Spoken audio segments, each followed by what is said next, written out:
With an abnormally large head was born in the city of Mecca. At the time, the only people on evil and hated the world, so he decided to use his immense intelligence to attempt to destroy black society. Yaqub, 6,600 years ago, a man named Yaqub with an abnormally large head was born in the city of Mecca. At the time, the only people on earth were black people. Yaqub was evil and hated the world, so he decided to use his immense intelligence to attempt to destroy black society. Yaqub crossbred the lightest-skinned people he could find with one another, which over the course of many decades resulted in people with lighter and lighter skin. Yaqub died aged 150, but his followers continued his work. Eventually, they created today's white people. The brutal conditions of their creation made them barbaric and evil.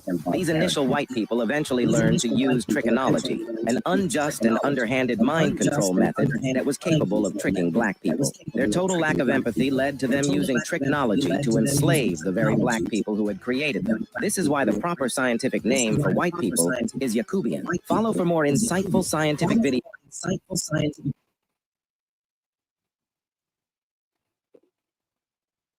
So the nigga was born with a big head. Niggas just, I can see it now. Niggas was roasting the hell out of his ass. He like, I hate these niggas. I grew up with these niggas. My whole life, I hate these niggas. They've been roasting me the whole time. My whole life in my head. Man, fuck these niggas.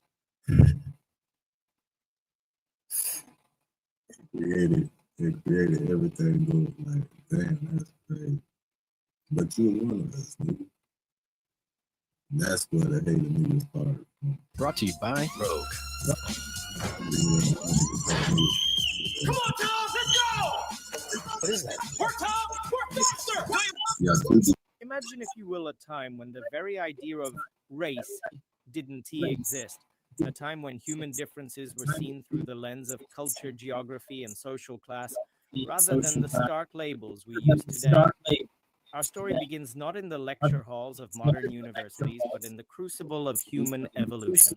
All human life began in Africa, where our ancestors with richly pigmented skin, perfectly suited to the relentless tropical sun, set the stage for what would become one of the most astonishing journeys in history. As these early hominins ventured out of Africa, the environments they encountered forced them to adapt.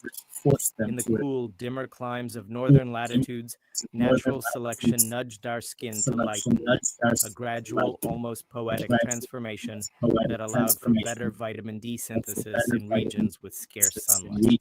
It is a change that, over tens of thousands of years, would contribute to the superficial differences we now notice among people. Yet, let's not jump to conclusions. There's a twist here.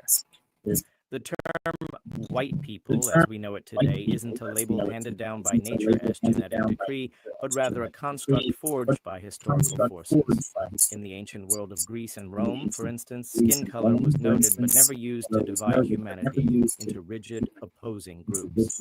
Citizens were defined by their language, culture, and legal rights rather than the hue of their skin.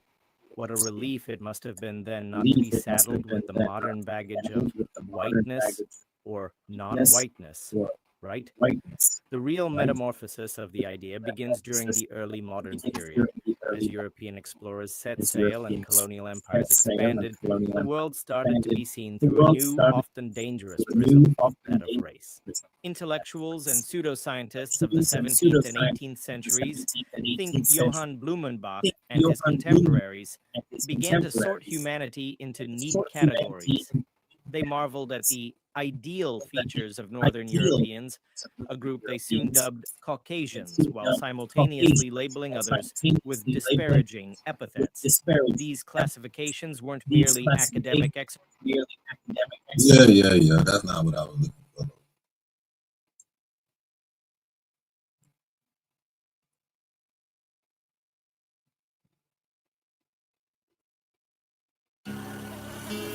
Make it cold. With AC Pro, anyone can recharge their car's AC. Like a pro. Be a pro with AC Pro. In my Legoland, I'd ride on a dragon, and its breath would melt the clouds.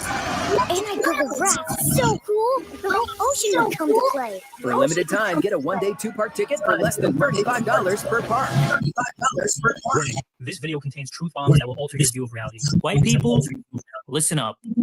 This is going to be hard to hear, but the truth often is. The Caucasian people are not a natural species of human beings.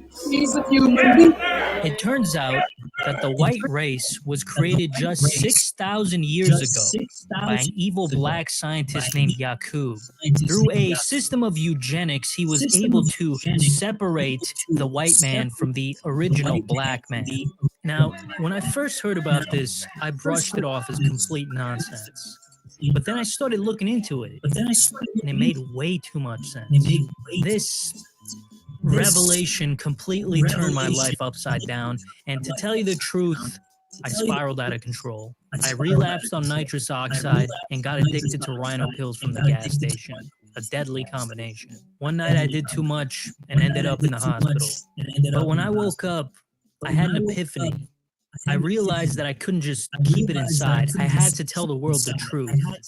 The truth about Yakub, the creator of the white race. Yakub, maker and creator of the devil. The devil. The devil. The devil. The devil. The devil. The devil. The truth of Yakub was first revealed to humanity through Wallace Fard Muhammad, the founder of the Nation of Islam, or NOI, and was later expanded on by his successors Elijah Muhammad and Louis Farrakhan. In order to fully understand the Yakubian Lord, we need to go back about 76 trillion years, when the universe was nothing but, well, nothing. It was just darkness. Out of that darkness, God, or Allah, created himself in a process that lasted 6 trillion years. When he was finally done working on himself, he created the rest of the universe. Now, here's the thing. Allah wasn't the only God. He was actually the first in a long line of gods. After creating the universe, he also created 24 imams, or black scientists, to help him out. And each one of these imams would take turns being God for a little while. Okay, so fast forward another 4 trillion years, and one of these black scientist gods hated the planet so much that he decided to blow it up. He dug a giant hole into the center of the earth and placed a bunch of dynamite inside the earth's core, and yeah. The planet was then split in two, which would become the Earth and the Moon. Before this big split, humanity was divided into 13 tribes, but only one of them survived the explosion, the tribe of Shabazz. The survivors eventually settled in the land of Mecca in Saudi Arabia, and since white people didn't exist yet, the world was pretty much in complete harmony.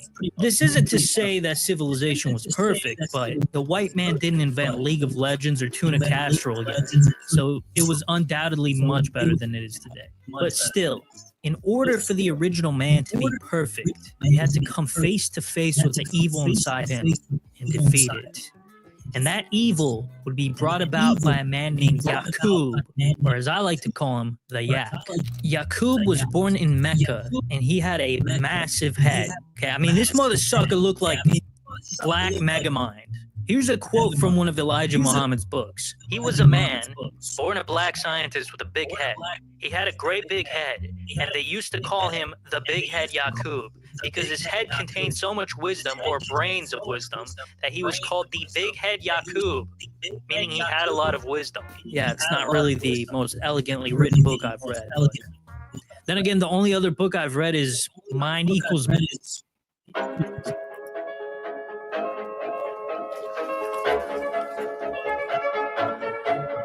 Throughout these time-honored grounds and revered spaces, legacy blown by Matthew Santoro, so I don't really have much to go on. By age 6, the Yak had already decided that he was going to take over the world. Years later, while studying at university, Yakub made a shocking discovery that would change the world forever. Okay, so basically, inside of the original man, there was 2 genes, or germs, and one of these germs could be separated from him and used to create new races of people.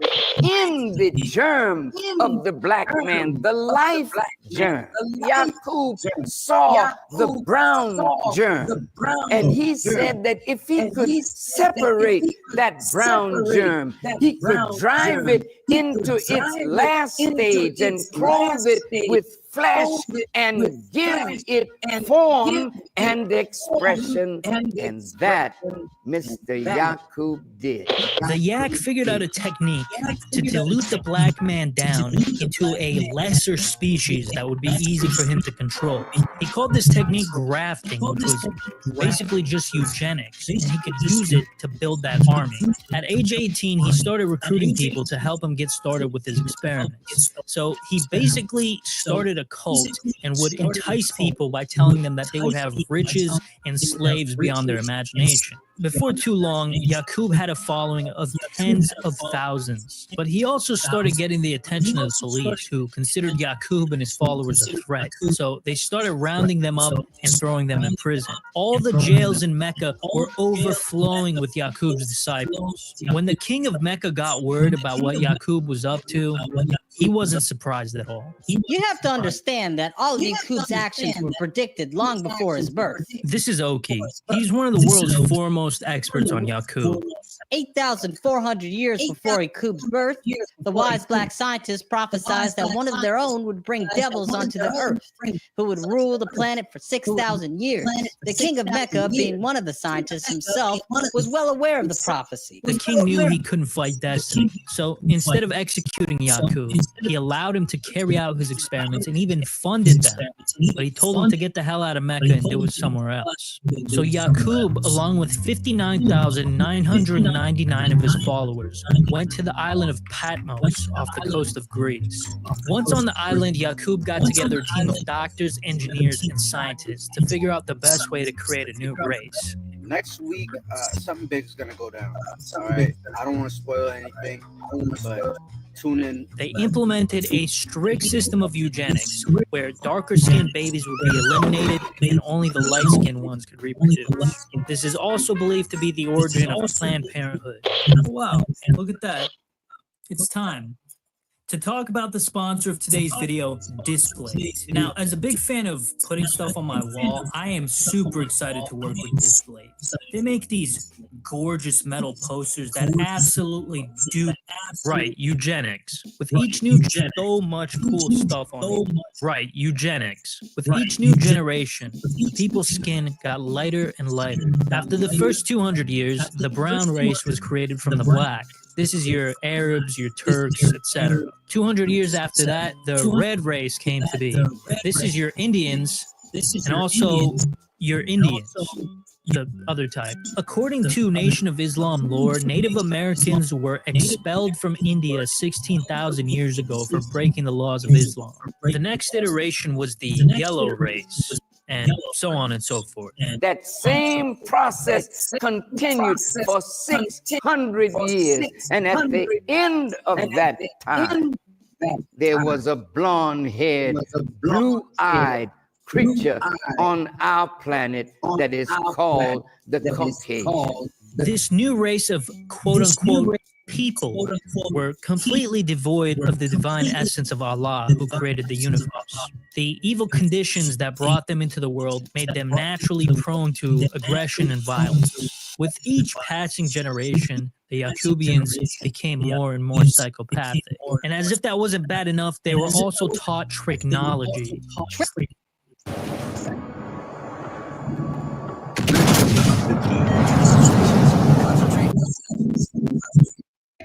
Knowledge is the science of deception.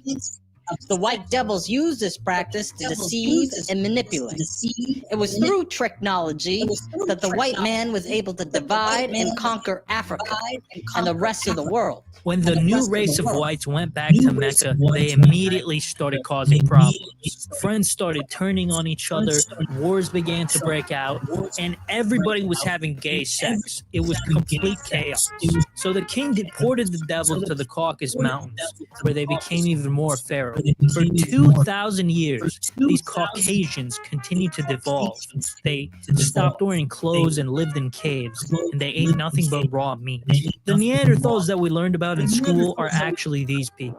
Eventually, they would make their way west into what we now call Europe, where they invented the practice of gooning. Some of the whites, tired of living like savages, tried to graft themselves back into the black race, but they were too stupid to figure out the science and turn themselves into gorillas instead. According to Elijah Muhammad, all monkeys and apes come from this 2,000-year period.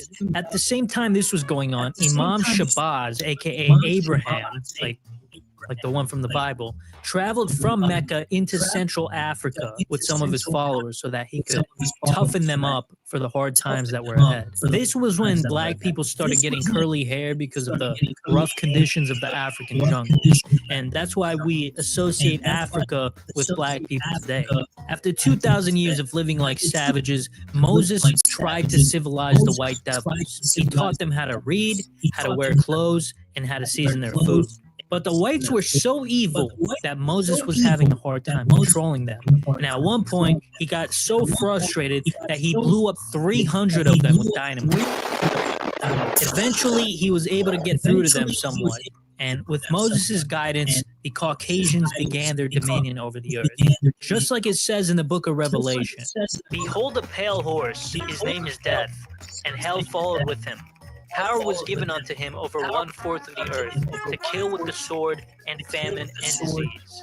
Just look at the evils the white man has done since he was grafted onto the world. Slavery, nuclear weapons, Emily in Paris. Hoki's right. White empires have been invading, enslaving, and colonizing the rest of the world for thousands of years now. I can't think of any other race of people who have done that.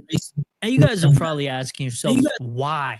Why did the black man need to suffer so much at the hands of these devils? Well, it's simple. It's so that the original man can finally purge all evil from himself and become perfect like God. Or at least that's my understanding. But listen, at the end of the day, I'm just some Yakubian schmuck whose brain is cooked from years of nitrous abuse. So I can't really understand this stuff too well. But here's Louis Farrakhan's explanation. Why are you going to allow all this suffering? Because it's going to manifest human nature to its fullest, and it will test the people under evil to see whether evil is as productive in their lives as good. So that at the end of this experiment, each of them will know that evil is not the way that they should go, but you must choose righteousness. Luckily for the black man, his suffering will soon come to an end, because Allah will come back and bring an apocalypse on the white man. Every devil on the planet will be wiped out, and the black man will take his rightful place as ruler of the earth. In fact, we're living in those times right now. The countdown to Armageddon started 400 years ago with the pirate and slave trader John Hawkins. Hawkins is one of the pioneers of the transatlantic slave trade. But what John Hawkins didn't realize is that by bringing the black man to America, he was bringing in a Trojan horse. He was bringing about his own destruction. Just like it says in the book of Genesis, "Know for certain that for 400 years your descendants will be strangers in a country not their own, and that they will be enslaved and mistreated there. But I will punish the nation they serve as slaves, and afterwards they will come out with great possessions." What this means is that after 400 years of slavery in America, a new God will come that will teach the black man his history and set in motion the destruction of Babylon, aka the United States. And in 1877, that man was born. Wallace Fard Muhammad. According to the NOI, Wallace was Allah himself in the flesh. And not only that, but he was the most powerful God in history, aside from the one who created the universe, of course. Now, you might be noticing a huge problem here. This guy is not black. Like, he's clearly Italian or something. And yeah, that's kind of a huge plot hole, honestly. According to Louis Farrakhan, though, Fard was black, and the reason for his Caucasoid-like appearance was that so he could blend into any group.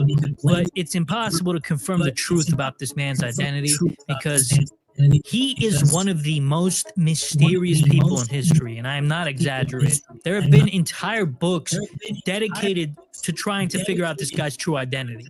If you ask the Nation of Islam, he's from Mecca. According to the FBI, he's from Portland, and his U.S. Census papers say he's from New Zealand. Others say he's from Pakistan or Turkey. And even his real name isn't known because he went by a number of different names, including Wallace D. Farad, Muhammad Ali, and Willie Ford. All in all, he had 58 different aliases, and he's been in and out of prison for various crimes. Either way, it doesn't really matter. In the early 1930s, Ford somehow materialized in Detroit and started dropping knowledge bombs on the city's black residents. After a little while, he started to pick up a decent amount of followers, including one Elijah Poole, who would later be known as Elijah Muhammad, a prophet in the Nation of Islam.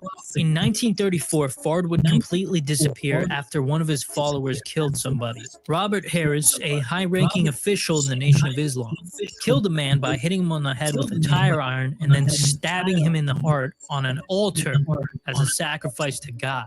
The police blamed Fard for the murder, and he briefly went to jail before completely dropping off the face of the earth. Or should I say, rising up off the face of the earth? Because according to Elijah Muhammad, the messenger of God himself, Fard boarded a giant spaceship called the Mother Plane and left Earth to go do some God stuff. The Mother Plane is a planet-sized spacecraft that will eventually come back to annihilate the white race.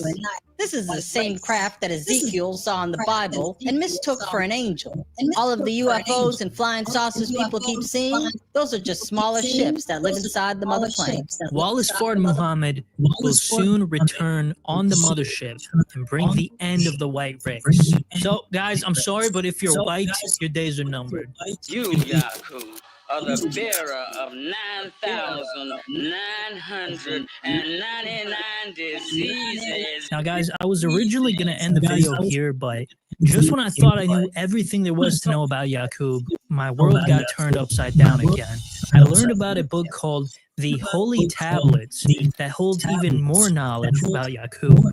Now, I tried to buy this book off Amazon.com, but it costs about 900 American dollars, which is a small price to pay for divine knowledge, but I owe so much money in back taxes and child support, I couldn't possibly afford it. Fortunately, after hours of scouring the deep web, I was able to find a PDF of the Holy Tablets. And honestly, I had a hard time understanding it, so I tried to reach out to Oki again, but unfortunately he had been arrested for emulating Nintendo games, so I was on my own for this one. The Holy Tablets were written by a guy named Malachi Z. York, the founder of the Nawubian Nation. According to Wikipedia, York is a black supremacist and also a convicted child molester and pedophile. Now, this could be true, or it could just be more Yaqubian propaganda, so I'll leave it up to you to decide.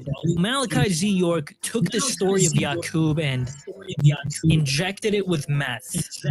I think that's the best way to describe it, okay? If you thought what we've been talking about so far is crazy, you ain't seen shit. So buckle up, because it's going to be a wild ride. The ancestors of black people originated a long time ago in a galaxy far, far away on the planet Risk. These were godlike beings called the Anunnaki, or the Elohim. At some point, a demon called Shaitan, or Satan, along with 200 of his fallen angels, set off a nuclear bomb on Risk, which destroyed the ozone layer. But the Anunnaki scientists figured out that they could create an artificial ozone layer using gold. But they quickly realized there was a huge problem. There wasn't enough gold on Risk to sustain the atmosphere. So they created a giant planet-sized spacecraft called Nibiru, which traveled around the universe gathering gold to power the shield. On one of these routine trips, Nibiru accidentally collided with the planet Neptune, which set it off course, hurtling towards the planet Tiamat. The leader of Tiamat, an alien known as Kingu, was alarmed by the giant spacecraft and waged an intergalactic war with the Anunnaki, which they lost. Some of the Anunnaki got together. I'm not gonna care. We finna start this. So I'm missing shit. I've been running around doing some shit. I'm gonna reboot this. And it's gonna be a real nigga reaction. Hey, I'm a hustler on a mission, grinding for that spot, a brand new pot to piss in. Trying to school my partners home, they pay attention. Sticking to my vision, on the road to the riches. Every single day, I'm trying to get 100